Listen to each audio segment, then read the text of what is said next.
దక్షిణామూర్తి విగ్రహాన్ని పరిశీలిస్తే కుడి చెవికి మకరకుండలం, ఎడమ చెవికి తాటంకం అలంకారాలుగా కనిపిస్తాయి. మకరకుండలం పురుషుల శ్రవణాలంకారం, తాటంకం స్త్రీల అలంకృతి. దక్షిణామూర్తిగా సాక్షాత్కరించినది శివశక్తుల సమైక్య రూపమేనని తెలియచేస్తాయి.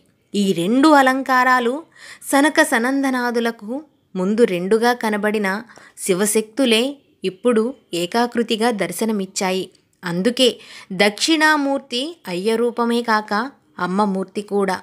ఈ విషయాన్నే లలితా సహస్రంలో దక్షిణామూర్తి రూపిణి సనకాది సమారాధ్య శివజ్ఞాన ప్రదాయిని అని వివరిస్తోంది. దక్షిణామూర్తి ఉత్తరాభిముఖులై ఉంటారు. ఉత్తరం జ్ఞానదశ.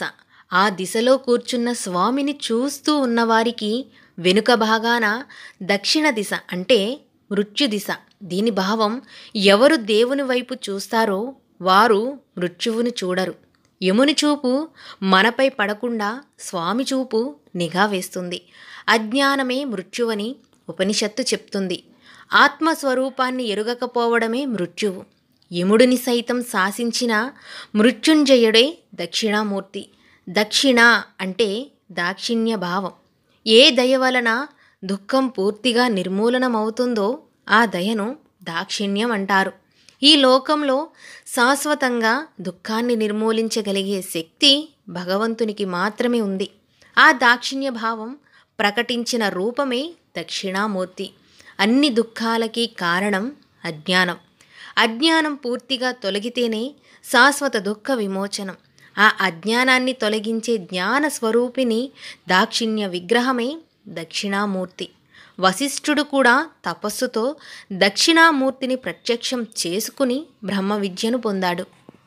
వశిష్ఠునకు దక్షిణామూర్తి సాక్షాత్కరించిన క్షేత్రమే శ్రీకాళహస్తి. అందుకే ఇప్పటికీ ఆలయంలో ప్రవేశించగానే దక్షిణామూర్తి విగ్రహం కనబడుతుంది. ఇది జ్ఞాన ప్రధాన క్షేత్రం. ఇక్కడ శక్తి పేరు కూడా జ్ఞాన ప్రసూనాంబ కావడం గమనార్హం. ఓ రుద్ర, నీ దక్షిణముఖంతో నిత్యం మమ్ము రక్షించు అని ఉపనిషత్తు దక్షిణామూర్తిని ప్రార్థించింది. పరమ జ్ఞానమూర్తి అయిన ఈ ఆది గురువును స్తుతిస్తూ ఆదిశంకరులు రచించిన దక్షిణామూర్తి స్తోత్రము బహుళ ప్రసిద్ధి చెందింది. గురవే సర్వలోకానాం బిషజే భవరోగిణాం నిదయే సర్వ విద్యానాం దక్షిణామూర్తయే నమః. దక్షిణామూర్తి సకల జగద్గురుమూర్తి కనుక స్వామి ఆరాధన సకల విద్యలను ప్రసాదిస్తుంది. ఐహికంగా బుద్ధి శక్తిని వృద్ధి చేసి విద్యలను అనుగ్రహించే ఆ స్వామి పారమార్థికంగా తత్వజ్ఞానాన్ని ప్రసాదించే దైవం.